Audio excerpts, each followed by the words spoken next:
হত্যাকাণ্ডের সাথে জড়িত মূল হোতাদেরকে আগামী 24 ঘন্টার মধ্যে গ্রেফতার করে আইনের আওতায় আনতে হবে। জামাত 3 দিন হবে না 7 দিনের হবে, নিচে অবস্থান করবে না উপরে অবস্থান করবে, তালিম সকালে হবে না বিকালে হবে, এটা তো ডিসাইড করবে দাওয়াতে তাবলীগের মুরব্বীগণ। সম্মেলনে একটা দাবি উত্থাপন করেছে, ইজতেমা কার্যক্রমে তাদেরকে সুযোগ দেওয়া হোক। আশ্চর্যকর হাস্যকর বিষয়।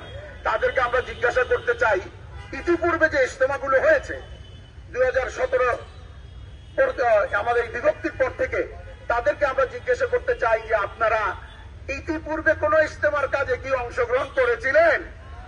কখনোই করেননি। ইজতেমার কার্যক্রম তো আমরা করেছি। হঠাৎ করে আপনাদের এই ইজতেমা কার্যক্রম বাস গাড়ার আর কুটি গাড়ার স্বপ্ন আর সাজ জাগলো কেন? নিশ্চয়ই আবার হামলা করার পায়তারা করছে। সুতরাং আপনাদেরকে সে সুযোগ ইনশাআল্লাহ সরকার দেবে না।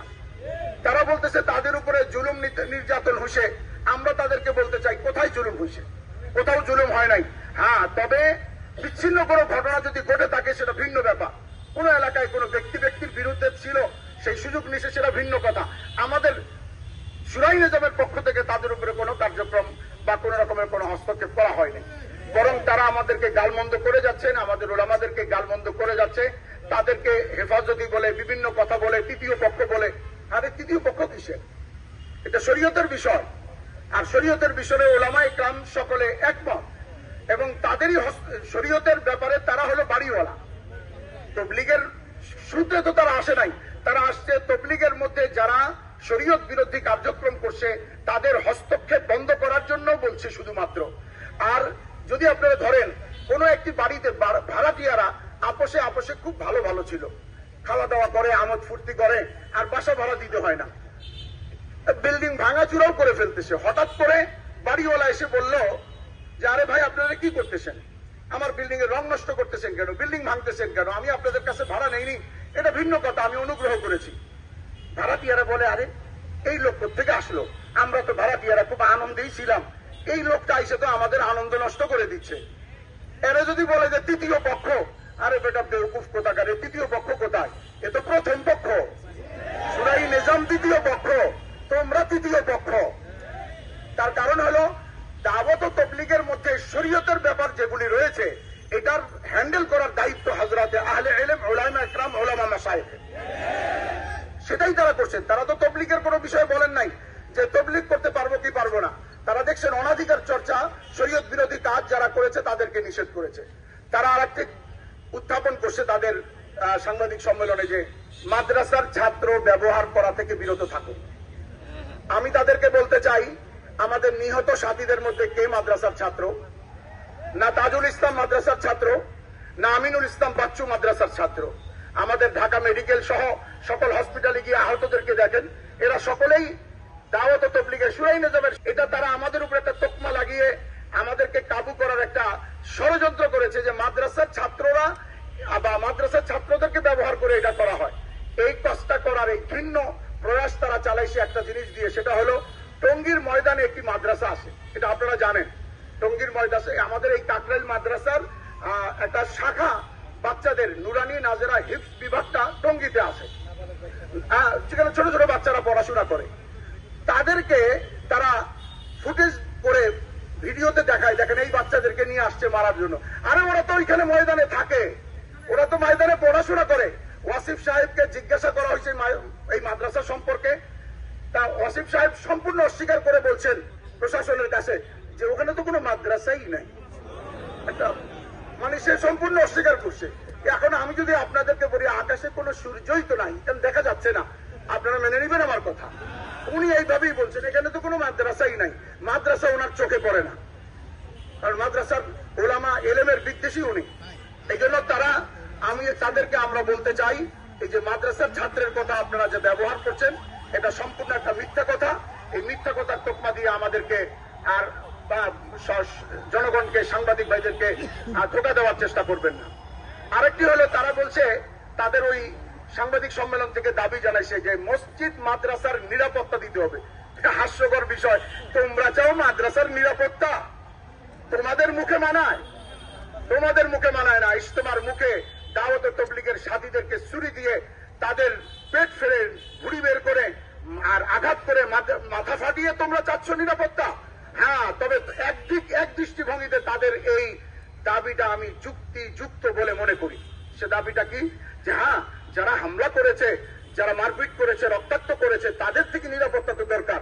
সেই আলোকে আমরা আজকের এই সাংবাদিক সম্মেলনে আমাদের দাবি সরকারের কাছে জানাবো যে যারা এই হামলা করেছে, আপনারা আপনাদের সর্বোচ্চ পর্যায়ের তদন্ত দিয়ে প্রমাণিত করে তাদেরকে দাওয়াতে তবলিগের বিশেষ ময়দান, টঙ্গীর ময়দান ও দাওয়াতে তবলিগের এই মার্কাজ, কাকরাইল মার্কাজ, উভয় জায়গা থেকে তাদেরকে আপনারা সম্পূর্ণরূপে বিতাড়িত করে সরকারিভাবে এই সংগঠন আর সরকারিভাবে এই হামলা ও সন্ত্রাসীদেরকে নিষিদ্ধ করা হোক।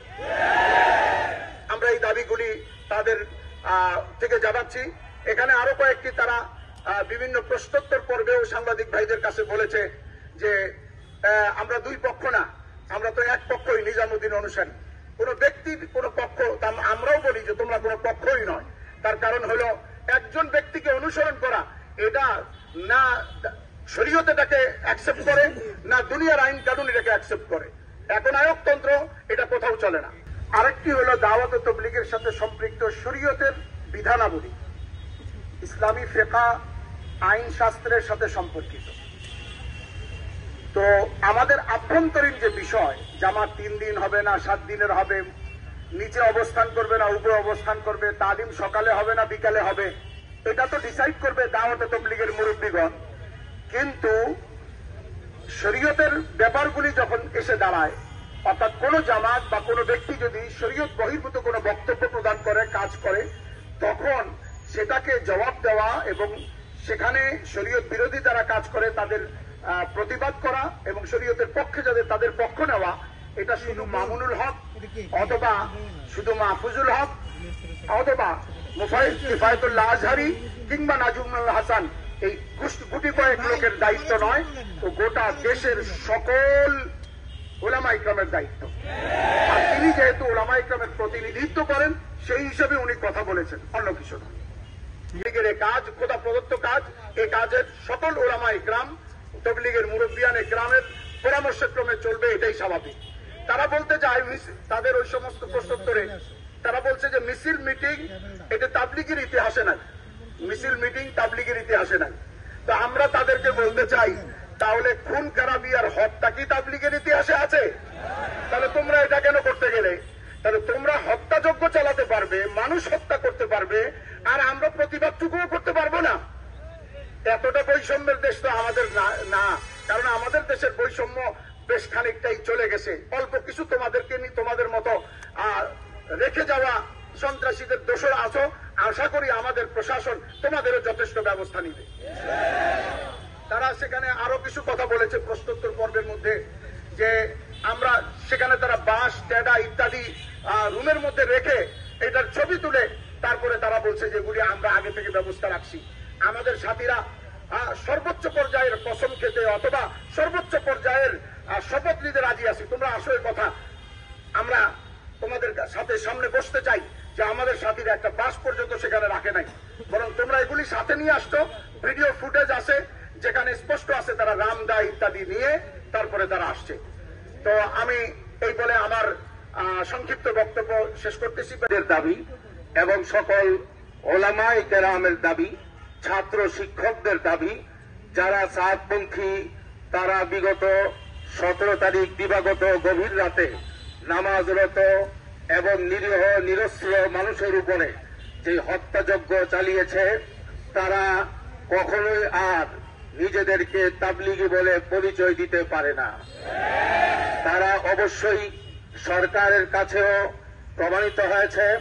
আমি মনে করি আমাদের সাংবাদিক বন্ধুগণ আপনাদের কাছেও প্রমাণিত হয়েছে তারা সন্ত্রাসী বাহিনী। সুতরাং সন্ত্রাসী বাহিনীদের কোন কার্যক্রম তবলিগের নামে কাকরাইল মার্কাজ সহ বিশ্ব ইজতেমার মাঠ সহ কোথাও তাদের কোন কার্যক্রম চলতে দেওয়া যাবে না। প্রিয় সাংবাদিক বন্ধুগণ, আমি দুঃখের সঙ্গে বলতে হয় যে যারা সরাসরি হত্যাকাণ্ডের সাথে জড়িত ছিল, আমাদের 3 জন শৌরাই নিজামের ভাই মূল স্পটেই যারা শাহাদত বরণ করেছেন, তাদের হত্যাকাণ্ডের সঙ্গে যারা জড়িত ছিল, তাদের মূল হুতাদের প্রায় কাউকে ধরা হয় নাই, শুধু মুআজ বিন নূর ছাড়া। সেজন্য আমাদের যে দাবি, মূল দাবি, 1 নম্বরে প্রত্যেকটা হত্যাকাণ্ডের সাথে জড়িত মূল হুতাদেরকে আগামী 24 ঘন্টার মধ্যে গ্রেফতার করে আইনের আওতায় আনতে হবে। নাম্বার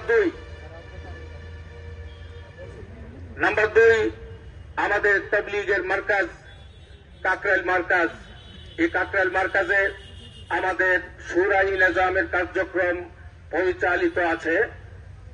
আগামী দিনগুলোতেও আজকের এই সংবাদ সম্মেলন থেকে আমরা জানাচ্ছি, সাতপন্থীদের কোন কার্যক্রম তাবলীগের বিশ্ববিখ্যাত মার্কাজ কাকরাইল মার্কাজে তাদের কোন রকমের কার্যক্রম চালাতে দেওয়া হবে না।